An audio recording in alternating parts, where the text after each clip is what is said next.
Hi guys! Today po gagawa po tayo ng siomai. Yung gagawin po natin siomai, yung pang bahay lang. More on gulay po ilalagay natin. Pero sa mga next video ko po, gagawa po tayo ng siomai, yung pang negosyo naman po. Ito kasi maraming gulay para sa mga kids natin. Makakain sila ng gulay.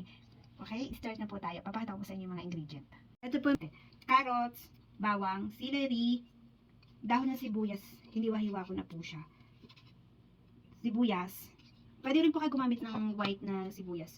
Moro raffer, 1 teaspoon na asin, egg, white pepper, garlic powder, black pepper, nor cube na hipon. Tinunaw ko na po siya kasi wala tayong hipon kaya ito na po gagamitin natin.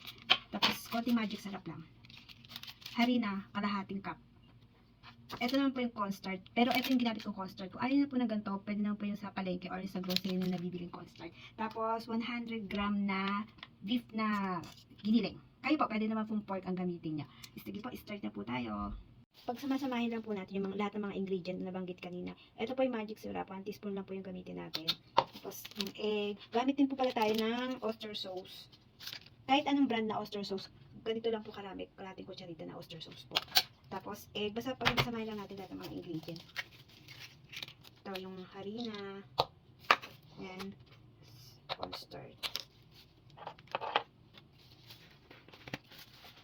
So, white pepper, black pepper. Kayo po, kung gusto niyo po, konting black pepper lang po kung ayaw niyo po ng maanghang. Tapos yung garlic powder po.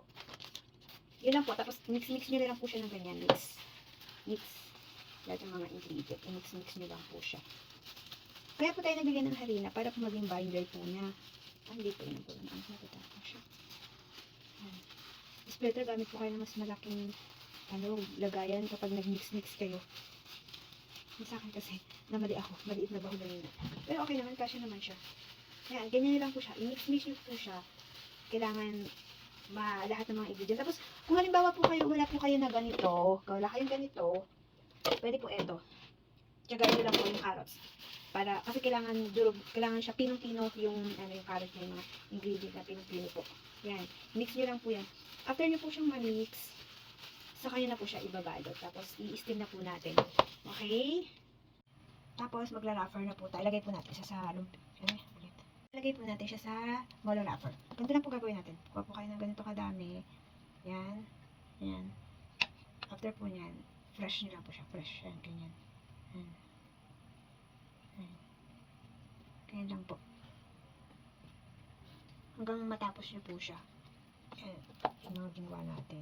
Yan. Ganyan lang po. Yan. Yan. Yan. Yan. Para magkaroon siya ng isa. Yan. Ganyan lang po gagawin.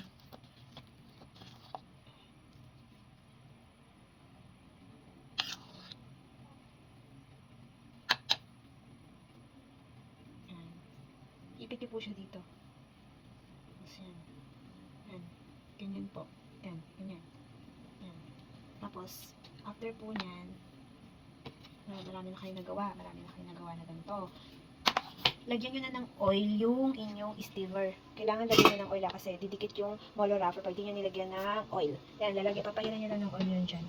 Pahiran nyo siya ng oil. Pahiran nyo siya ng oil. Pakita ko sa inyo.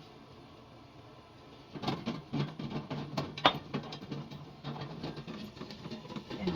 Pahiran nyo lang ng oil yung paligid niya. Para hindi didikit yung molo wrapper yun. Tapos kapag mainit na po yung kumulo na po kumulo na po siya. After po niyan, lagyan po natin ng oil para hindi didikit yung ating molo wrapper. Yan, lagyan na po natin siya ng oil. Tapos kapag kumukulo na po, medium heat lang po natin siya, medium heat. Medium heat lang siya. Lagyan na natin siya.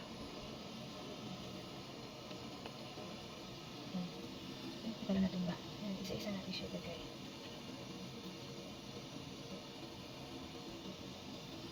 Ganyan lang po. Lagay po natin siya. Kasi pinakulong ko na po siya habang yung malapit na po ako matapos. Para lalagay ko na lang po. Mga 15 to 20 minutes nyo po siya i-steam. Okay?